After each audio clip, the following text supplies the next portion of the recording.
اس سے پہلے آیت کریمہ کے اندر یہ بات بیان کی گئی کہ اللہ تبارک و تعالی بذریعہ اہل ایمان منافقوں کو حکم دیتا ہے کہ جیسے مخلص صحابہ کرام ایمان لائے اسی انداز میں تم ایمان لے آؤ اور زمین میں فساد مت پھیلاؤ۔ تو ان لوگوں نے کہا کہ کیا ہم اس طرح ایمان لے آئے جیسے بے وقوف لوگ ایمان لائیں؟ تو اللہ تعالیٰ فرماتا ہے صحابہ بے وقوف نہیں، یہ بے وقوف بول کر کے اپنی بے وقوفی کا اعلان کر رہے ہیں اور ان کو اس کا احساس بھی نہیں ہوتا۔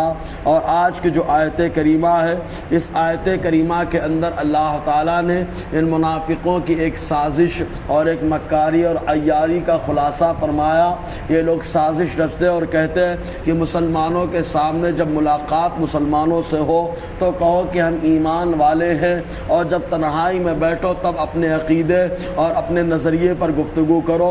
چنانچہ اسی کے پیش نظر یہ لوگ جب مسلمانوں کے سامنے آتے تو کہتے ہم ایمان لائے، اور جب تنہائی میں بیٹھتے تو کہتے کہ ہم تو خالی مسلمانوں کا مذاق اڑا رہے تھے، ان کو بے وقوف بنا رہے تھے۔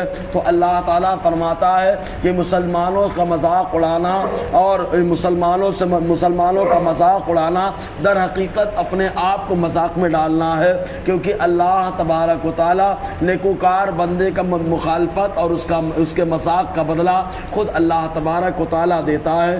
اللہ تعالیٰ ارشاد فرماتا ہے وَإِذَا لَقُوا الَّذِينَ آمَنُوا قَالُوا آمَنَّا، اور جب یہ منافق ملے ایمان والوں سے تو کہیں آمنا ہم ایمان لے آئے۔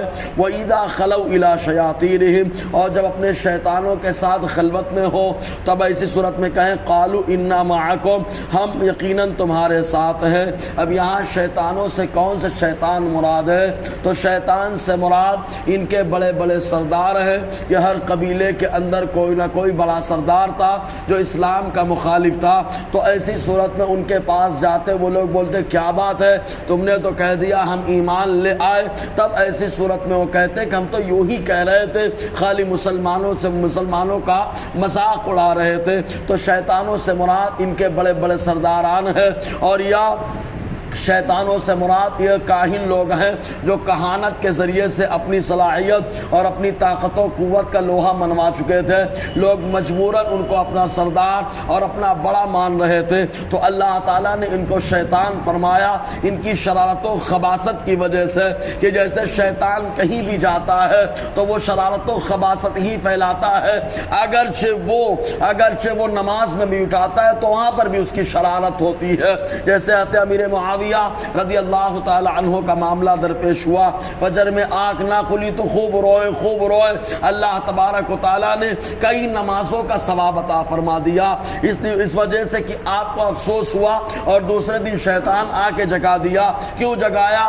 اگر نماز پڑھیں گے تو ایک ہی کا ثواب ملے گا، افسوس ہوگا تو کئی نمازوں کا ثواب مل جائے گا۔ تو شیطان اگرچہ بظاہر اچھائی کرتا ہے لیکن اس کی نیت میں کھوٹ ہوتا ہے۔ تو ایسے ہی منافقین کا حال رہا کہ یہ منافق اہل ایمان سے کہتے ہیں ہم ایمان لائے، تو اس میں ان کی نیت میں کھوٹ ہے، یہ مسلمانوں کو دھوکہ دینا چاہتے ہیں۔ تو اس معنی کا ان کو شیطان کہا گیا کہ جب اپنے بڑے بڑوں کے ساتھ اور شیطانوں کے ساتھ تنہائی میں ہوتے ہیں کہتے انما معکم، بے شک ہم تمہارے ساتھ ہیں، انما نحن مستہزئون، بے شک ہم مسلمانوں کا مذاق اڑا رہے تھے۔